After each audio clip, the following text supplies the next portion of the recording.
초인종이 울린 것은 유리 잠든 뒤였다. 태성은 식탁에 펼쳐놓은 취재 자료를 정리하고 있었다. 모나는 설거지를 끝낸 뒤 물기를 닦다가 현관 쪽을 바라봤다. 늦은 시각이었다. 찾아오겠다고 연락한 사람도 없었다. 내가 나갈게. 태성이 자리에서 일어나자 보나가 먼저 앞을 막았다. 당신은 있어. 내가 볼게. 누군지도 모르는데. 그러니까 내가 본다고. 모나의 목소리가 평소보다 단단했다. 태성은 아내의 뒷모습을 지켜봤다. 모나는 현관으로 다가가면서 손목 안쪽에 숨겨둔 작은 칼의 위치를 확인했다. 문 밖에 선 남자의 얼굴을 본 순간 그녀의 손이 멈췄다. 머셔였다. 오래전 보나에게 총을 쥐어주고 킹피셔라는 이름을 붙여준 사람. 사라졌던 그녀를 다시 어둠 속으로 끌어들이려는 사람이었다. 머셔는 단정한 옷차림으로 미소를 지었다. 오랜만이야, 보나? 보나는 문을 조금만 연 채 길을 막았다. 다시는 내 앞에 나타나지 말라고 그랬지? 그래서 내 앞이 아니라 집 앞으로 왔어. 돌아가. 손님을 문 앞에서 돌려보내면 남편이 이상하게 생각하지 않을까? 집안에서 태성의 목소리가 들렸다. 누구야? 머셔는 보나의 어깨 너머로 태성을 바라봤다. 남편분도 계셨군. 태성이 현관으로 다가왔다. 보나는 문을 닫으려 했지만 머셔가 손으로 막았다. 누구십니까? 보나 씨와 오래전에 함께 일했던 사람입니다. 회사 동료요? 동료라고 하기엔 제가 받은 게 많죠. 태성은 보나를 바라봤다. 아내의 얼굴에는 반가움이 없었다. 두려움보다는 상대가 가족에게 가까이 오는 것을 막으려는 결기가 보였다. 이 시간에 무슨 일로 오셨습니까? 머셔가 작은 선물 상자를 내밀었다. 한국에 돌아온 기념으로 인사하러 왔습니다. 보나는 상자를 받지 않았다. 인사 끝났으면 가. 권태성 씨는 보나에 대해서 모르는 게 많으신가 봐요? 태성의 눈빛이 달라졌다. 무슨 뜻이죠? 직장 이야기도 못 들으신 것 같고 예전 일도 모르시는 것 같아서요. 보나가 문 밖으로 나섰다. 그만해. 내가 틀린 말을 했나? 당신이 입에 담을 이야기가 아니야. 이미 들었고 못 들은 걸로는 못해. 보나는 현관문을 닫았다. 태성과 머셔 사이를 갈라놓기 위해 자신도 밖에 남았다. 머셔는 닫힌 문을 보며 웃었다. 가족을 보호하는 방식이 여전하네. 원하는 게 뭐야? 그날의 빚을 받으러 왔어. 당신한테 빚진 거 없어. 내가 널 살려줬지. 당신은 날 살린 게 아니라 이용했어. 그래도 살아남았잖아. 머셔는 보나에게 선물 상자를 내밀었다. 보나가 열어보자 오래된 탄피 하나가 들어있었다. 탄피 바닥에는 킹피셔에게 지급됐던 일련 번호가 새겨져 있었다. 보나의 손가락이 굳었다. 그 탄피는 태성을 처음 만났던 날 사용한 것이었다. 이걸 어디서 찾았어? 내가 버린 과거에서. 그날 기록은 전부 폐기됐어. 기록을 없애면 일까지 사라지나? 머셔는 보나에게 한 걸음 다가왔다. 그날 내가 살린 남자와 결혼까지 할 줄은 몰랐어. 태성 씨는 건드리지 마. 유리도. 보나의 손이 머셔의 멱살을 움켜쥐었다. 그 아이 이름 부르지 마. 남편과 딸. 그 둘이 너의 아킬레스건이구나. 한 번만 더 내 가족 근처에 오면 가만두지 않아. 머셔는 붙잡힌 채로도 웃었다. 어차피 내가 먼저 날 찾게 될 테니까. 무슨 짓을 꾸미는 거야? 내 남편이 쫓는 사건과 내가 묻어버린 사건이 같은 뿌리라는 것만 알려주지. 무슨 말이야? 권태성에게 물어봐. 요즘 누구를 취재하는지. 머셔는 보나의 손을 떼어냈다. 그리고 동진이라는 형사에게도 물어보고. 동진의 이름이 나오자 보나의 표정이 변했다. 동진 씨를 어떻게 알아? 너희는 참 신기해. 같은 날 인생이 바뀌었는데도 서로 아무것도 모르잖아. 머셔는 계단을 내려갔다. 조만간 연락할게. 다시는 연락하지 마. 그건 내가 결정할 일이 아니야. 머셔는 돌아보지 않았다. 보나가 집 안으로 들어오자 태성은 식탁 앞에 서 있었다. 그의 시선은 보나가 들고 있는 상자에 머물렀다. 누구야? 예전에 알던 사람이야. 그건 나도 들었어. 뭘 같이 했는데? 지금은 말할 수 없어. 또 그 말이야? 태성은 상자를 가져가려 했다. 보나는 본능적으로 뒤로 물러났다. 그 작은 움직임이 태성을 더 아프게 했다. 나한테 보여주면 안 되는 거야? 당신이 보면 위험해져. 이미 우리 집까지 찾아왔어. 그래서 더 모르는 게 나아. 나만 빼고 다 아는 이야기야. 태성의 목소리가 낮아졌다. 회사 사람들도 알고 저 사람도 알고. 정작 남편인 나만 모르는 거냐고. 모나는 상자를 가슴 가까이 끌어안았다. 당신을 못 믿어서 그러는 게 아니야. 그러면 왜? 나도 누군가를 보호해야 해서. 그 누군가가 나하고 유리라면 우리한테도 선택할 기회는 줘야지. 당신은 진실을 알면 나를 선택하지 않을 거야. 내가 결정할 일이야. 아니, 이번만큼은 내가 결정해. 태성은 보나의 얼굴을 바라봤다. 우리 처음 만난 날도 거짓말이었어? 그 말에 보나의 눈이 흔들렸다. 태성은 며칠 전부터 계속 떠오르던 기억을 꺼냈다. 피가 묻은 손. 자신을 일으켜 세우던 낯선 여자. 죽지 말라고 말하던 낮은 목소리. 그리고 조금 전 머셔가 남긴 말이었다. 그날 내가 살린 남자. 당신이었어? 모나는 대답하지 못했다. 나 살린 사람 말이야. 그 얘기는 어디서 들었어? 대답해. 태성은 목 아래에 남은 오래된 흉터를 만졌다. 그날 나한테 웬만하면 살아보라고 한 사람. 당신이냐고. 모나의 시선이 흉터에 머물렀다. 기억은 오래전의 그날로 돌아갔다. 당시 태성은 불법 장기 이식과 인신매매 조직을 취재하고 있었다. 조직은 노숙인과 불법 체류자들을 치료해주겠다고 속여 폐병원으로 데려갔다. 킹피셔에게 내려진 임무는 조직의 자금책을 제거하는 것이었다. 표적은 예정된 시간에 나타났다. 그러나 태성이 먼저 병원에 잠입했다. 그는 지하 수술실에 갇혀있던 피해자들을 발견했다. 경찰에 신고하려 했지만 조직원에게 붙잡혔다. 모나는 조준경 너머로 태성을 처음 봤다. 표적은 태성을 앞세운 채 병원을 빠져나가려 했다. 그대로 방아쇠를 당기면 표적은 제거할 수 있었다. 하지만 태성까지 위험했다. 봉팔의 지시는 명확했다. 민간인은 임무 대상이 아니다. 표적만 봐. 모나는 총구를 내렸다. 저 사람을 두고 쏠 수 없어요. 위치를 이탈하면 내 신분이 노출돼. 작전 중단하겠습니다. 킹피셔. 모나는 저격 지점을 떠났다. 직접 병원 안으로 들어간 그녀는 태성을 구해냈다. 두 사람은 환풍시설로 연결된 좁은 통로를 지나 옥상까지 올라갔다. 태성은 다친 상태에서도 보나를 경계했다. 누굽니까? 말할 시간 없어요. 저 사람들을 죽이러 온 겁니까? 당신하고 상관없는 일이에요. 사람이 죽는 일이 어떻게 상관이 없습니까? 모나는 태성을 벽 쪽으로 밀었다. 살고 싶으면 입 다물고 따라와요. 태성은 도망치지 않았다. 수술실에 남은 사람들을 구해야 한다며 다시 내려가려고 했다. 모나는 그런 태성을 붙잡았다. 지금 내려가면 죽어요. 아직 안에 사람들이 있습니다. 경찰에 신고했어요. 올 때까지 무슨 일이 생길지 모르잖아요. 태성은 피를 흘리면서도 계단으로 향했다. 모나는 이해할 수 없었다. 자기 목숨조차 지키지 못하는 남자가 알지도 못하는 사람들을 구하겠다며 돌아가고 있었다. 왜 그렇게까지 합니까? 태성은 난간을 붙잡고 돌아봤다. 나도 누군가를 보호해야 해서. 그 말은 보나의 발을 움직이게 했다. 모나는 태성과 함께 지하로 내려갔다. 갇혀있던 피해자들을 비상통로로 빼냈지만 표적이 쏜 총알이 태성의 목을 스쳤다. 모나는 쓰러진 태성을 안아들었다. 눈 떠요. 사람들은요? 나갔어요. 다 살았습니까? 그러니까 당신도 살아. 태성은 힘겹게 웃었다. 웬만하면 살아볼게요. 모나는 병원에 도착할 때까지 그의 손을 놓지 않았다. 그날 킹피셔는 임무에 실패했다. 하지만 유보나는 처음으로 사람을 죽이지 않은 선택을 후회하지 않았다. 현재로 돌아온 보나는 태성을 바라봤다. 맞아.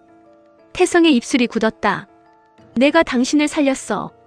왜 말하지 않았어? 내가 누구였는지 말해야 하니까. 당신이 누구였는데? 모나는 대답 대신 손에 든 상자를 가방 안에 넣었다. 오늘은 여기까지만 해. 나한테 또 기다리라고. 유리 깰 거야. 아이 핑계 대지 마. 태성이 보나의 팔을 붙잡았다. 당신이 날 살렸다면 나는 당신한테 고마워해야 해. 그런데 왜 당신 얼굴을 볼수록 겁이 나지? 모나는 그의 손을 천천히 떼어냈다. 그날 당신을 살리기 전에 내가 하려던 일이 있었으니까. 무슨 일? 알면 당신은 나를 신고할 거야. 태성은 바로 대답하지 못했다. 모나는 그 망설임에서 자신의 미래를 봤다. 진실을 알게 된 태성은 남편보다 기자로 사랑하는 사람보다 정의를 선택할 수도 있었다. 그것이 태성이었고 보나는 그래서 그를 사랑했다. 당신은 예전에도 그랬어. 뭐가? 죽을 수도 있는데 사람들 구하러 돌아갔어. 당신도 같이 돌아갔잖아. 나는 당신하고 달라. 뭐가 다른데? 모나는 대답하지 않고 방으로 들어갔다. 태성은 닫힌 문 앞에 서 있었다. 탁자 위에는 머셔가 일부러 떨어뜨리고 간 명함이 놓여 있었다. 명함 뒤에는 오래된 사건 번호가 적혀 있었다. 태성은 사건 번호를 휴대전화에 입력했다. 검색 결과는 나오지 않았다. 누군가 기록을 삭제한 것이었다. 같은 시각 동진은 경찰서에서 올해 출소자 명단을 보고 있었다. 성훈이 두꺼운 서류철을 가져와 책상 위에 올려놓았다. 올해 출소자 중 강력 범죄자만 추린 거야. 왜 갑자기 이걸 보자는 겁니까? 요즘 출소자 몇 명이 비슷한 방식으로 움직이고 있어.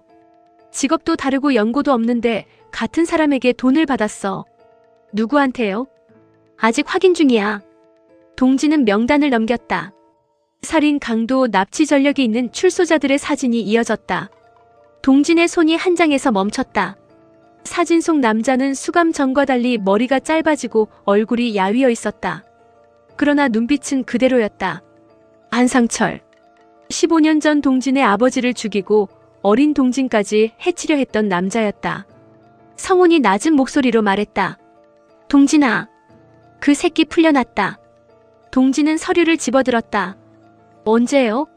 사흘 전. 보호관찰은요? 출소 다음 날부터 연락이 안 돼. 거주지는? 등록된 주소는 인천이야. 그런데 어젯밤 서울에서 목격됐어. 동진의 시선이 한상철의 수감 기록으로 향했다. 한상철은 단독 범행을 주장했다. 하지만 동진은 믿지 않았다. 아버지가 죽기 전 마지막으로 수사하던 것은 폐병원 인신매매 조직이었다. 당시 핵심 증거는 사라졌다. 증인들도 입을 닫았다. 그리고 현장에 있던 어린 동진은 범인의 얼굴만 기억한 채 살아남았다. 성우는 동진의 굳은 표정을 살폈다. 혹시 위험한 일을 벌이거나 하진 않을까요? 위험한 일이요? 혼자 잡으러 간다든가. 동진은 서류를 덮었다. 이번에는 경찰로 잡을 겁니다. 이번에는? 동진은 대답하지 않았다. 15년 전 그는 아버지의 시신 앞에서 한상철을 반드시 죽이겠다고 다짐했다. 경찰이 된 뒤에도 그 마음은 완전히 사라지지 않았다. 성훈이 한상철의 최근 사진을 확대했다. 이 사람 출소할 때 누가 데리러 왔는지 확인해봤어. 주차장에 세워진 검은 차가 찍혀 있었다. 차에서 내린 사람은 머셔였다. 동진은 사진을 뚫어지게 바라봤다. 이 남자 누굽니까? 신원불명. 가짜 여권으로 입국했어. 권태성 기자한테 연락해보겠습니다. 외권 기자. 요즘 이 조직을 쫓고 있습니다. 동진은 태성에게 전화를 걸었다. 하지만 태성은 받지 않았다. 태성은 머셔가 남긴 사건 번호를 들고 과거 자료실에 와 있었다. 전산 기록은 지워졌지만 종이 문서는 폐기되지 않았을 가능성이 있었다. 담당 직원이 오래된 상자를 가져왔다. 요청하신 사건 자료입니다. 보존 기간이 지나서 사진 몇 장밖에 없어요. 태성은 사진을 한 장씩 확인했다. 폐병원 옥상, 파손된 수술실, 피가 묻은 계단. 마지막 사진에는 당시 구조된 피해자들과 어린 남자아이가 찍혀 있었다. 사진 뒤에는 이름이 적혀 있었다. 이동진. 태성은 곧바로 동진에게 전화했다. 형사님, 15년 전 세광 폐병원 사건 아십니까? 동진의 표정이 굳었다. 어디서 그 이름을 들었습니까? 누가 우리 집에 찾아왔습니다. 사건 번호를 남기고 갔어요. 어떻게 생긴 사람입니까? 50대 남자였습니다. 보나하고 아는 사이 같았고요. 이름은요? 모릅니다. 동진은 성훈에게 검은 차 사진을 보내라고 손짓했다. 태성의 휴대전화에 사진이 도착했다. 이 사람 맞습니까? 태성은 머셔의 얼굴을 확인했다. 맞습니다. 지금 어디입니까? 과거 자료실입니다. 혼자 움직이지 마십시오. 한상철이 출소했습니다. 한상철이 누굽니까? 그날 병원에서 사람들을 관리하던 놈입니다. 제 아버지를 죽인 범인이기도 하고요. 태성은 사진 속 어린 동진을 다시 바라봤다. 자신과 보나에게 상처이자 축복으로 남았던 그날. 그날 살아남은 사람은 자신만이 아니었다. 형사님도 거기 있었습니까? 네. 그럼 보나를 봤습니까? 동진은 오래된 기억을 더듬었다. 복면을 쓴 여자가 자신을 품에 안고 병원 밖으로 데려갔다. 여자는 경찰이 도착하기 전에 사라졌다. 얼굴은 못 봤습니다. 그 여자가 보나일 수도 있습니다. 동진이 자리에서 일어났다. 보나 씨가 왜 거기 있었습니까? 그걸 알아내려고 합니다. 전화를 끄는 태성은 상자 바닥에서 작은 녹음 테이프를 발견했다. 테이프에는 생존자 진술이라고 적혀 있었다. 그는 자료실에 오래된 재생기에 테이프를 넣었다. 어린 동진의 목소리가 흘러나왔다. 아저씨들이 아빠를 데려갔어요. 총을 든 누나가 저를 구해줬어요. 수사관이 물었다. 그 누나 얼굴을 봤니? 아니요. 그 사람이 아저씨들을 쐈어? 아니에요. 누나는 사람들을 살렸어요. 잠시 뒤 다른 목소리가 들어왔다. 태성은 그 목소리를 알고 있었다. 봉팔이었다. 그날 현장에 있던 여자는 살인범이 아닙니다. 오히려 피해자들을 탈출시켰습니다. 수사관이 다시 물었다. 그 여자가 누구입니까? 봉팔의 대답은 녹음되지 않았다. 그 부분만 지워져 있었다. 태성은 테이프를 꺼냈다. 보나는 자신에게 모든 사실을 숨겼다. 하지만 그날의 증언은 그녀가 누군가를 죽이러 갔다가 사람들을 살려냈다는 것을 보여주고 있었다. 그 시각 보나는 율의 방에서 아이의 이불을 덮어주고 있었다. 율은 잠결에 보나의 손을 잡았다. 엄마 어디 안 가지? 안 가. 약속해. 보나는 대답하지 못했다. 휴대전화에 머셔의 메시지가 도착했다. 한상철과 태성이 함께 찍힌 사진이었다. 사진은 실시간으로 촬영된 것처럼 보였다. 하지만 태성은 자료실에 있었다. 보나는 그것이 합성인지 확인하려 사진을 확대했다. 한상철 뒤편에는 태성이 자주 가는 방송사 주차장이 보였다. 곧이어 전화가 걸려왔다. 원하는 게 뭐야? 머셔가 웃었다. 이제 내가 먼저 날 찾았네. 태성 씨한테 무슨 짓을 한 거야? 아직 아무 짓도 안 했어. 한상철을 왜 풀어줬어? 내가 풀어준 게 아니야. 법이 풀어줬지. 당신이 데리고 나왔잖아. 그 사람에게도 끝내야 할 일이 있거든. 동진 씨 아버지 일. 그것만은 아니야. 머셔는 잠시 말을 멈췄다. 한상철이 세광폐병원에서 기다리고 있어. 나를 부르는 거야? 킹피셔를 부르는 거지. 거절하면 태성과 동진이 먼저 찾아가겠지. 보나는 가방을 들었다. 둘은 건드리지 마. 약속은 못해. 통화가 끊겼다. 보나는 자고 있는 율의 이마에 입을 맞췄다. 선자에게 아이를 부탁한다는 메시지를 남긴 뒤 집을 나섰다. 태민에게 연락하려 했지만 멈췄다. 영업 3팀을 끌어들이면 머셔가 무엇을 할지 알 수 없었다. 보나는 혼자 폐병원으로 향했다. 한편 동진은 한상철의 위치를 추적해 같은 장소를 확인했다. 성훈이 지원팀을 요청하려 하자 동진이 막았다. 아직 범죄 혐의가 없습니다. 보호관찰 위반만으로도 확인할 수 있어. 주변부터 살피겠습니다. 혼자 가지 마. 동진은 대답하지 않고 차에 올랐다. 과거의 자신은 아무것도 하지 못했다. 아버지를 구하지 못했고 범인이 감옥에서 나오는 것도 막지 못했다. 이번에는 법대로 잡겠다고 다짐했지만 손은 운전대 위에서 떨리고 있었다. 태성도 폐병원으로 향했다. 보나가 집을 나갔다는 선자의 연락을 받은 직후였다. 보나의 위치 공유는 꺼져 있었다. 그러나 머셔가 남긴 사건 번호와 한상철의 출소가 우연일 리 없었다. 폐병원에 먼저 도착한 보나는 지하 수술실로 내려갔다. 15년이 흘렀지만 구조는 그대로였다. 한상철은 낡은 수술대에 앉아 있었다. 오랜만이네, 킹피셔. 당신하고 만난 적 없어. 난 널 봤어. 그날 내 어깨에 총을 박았잖아. 그날 사람들을 가둔 자가 당신이었어. 그 사람들이 돈이 됐지. 보나는 총을 겨눴다. 동진 씨 아버지도 당신이 죽였어? 그 형사가 많이 컸더군. 대답해. 한상철은 주머니에서 작은 녹음기를 꺼냈다.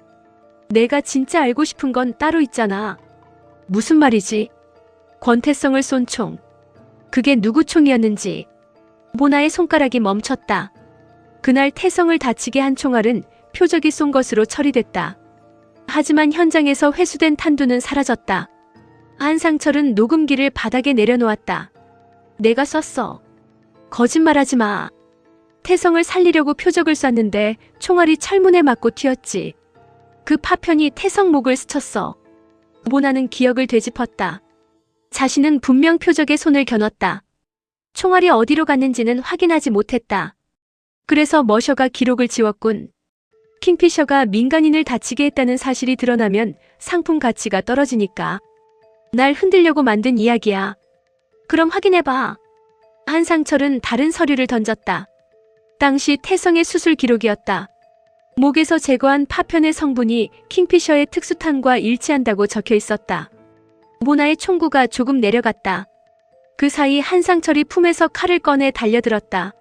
모나는 그의 손목을 막고 바닥으로 눌렀다. 그날 끝냈어야 했는데. 한상철이 웃었다. 그래. 사람을 살리겠다고 망설이지 않았으면 됐지. 모나는 칼을 빼앗아 멀리 던졌다. 당신은 살아서 벌받아. 누가 나한테 벌을 주는데? 지하 입구에서 동진의 목소리가 들렸다. 내가. 동진은 권총을 겨눈 채 다가왔다. 한상철은 보나에게서 시선을 떼지 않았다. 아버지 닮았네. 입 다물어. 내 아버지도 마지막까지 법을 찾더라. 동진의 손이 떨렸다. 손머리 위로 올려. 15년을 기다렸는데 고작 체포하려고 온 거야? 당신 같은 인간 때문에 나까지 살인자가 될 생각 없어. 한상철이 천천히 손을 들었다. 동진이 수갑을 꺼내는 순간 천장에서 붉은 조준점이 내려왔다. 모나가 먼저 발견했다. 엎드려요. 총알이 한상철의 가슴을 관통했다. 동진은 쓰러지는 그를 붙잡았다. 누가 쐈어? 한상철은 피 묻은 손으로 동진의 옷을 움켜쥐었다. 내 아버지 죽이라고 한 사람. 누굽니까? 한상철의 입술이 움직였다. 머셔. 그의 손에서 힘이 빠졌다. 모나는 위층으로 달려갔다. 모나가 기자증을 집어들자 휴대전화가 울렸다. 머셔였다. 태성씨 어디 있어? 굿바이 태성.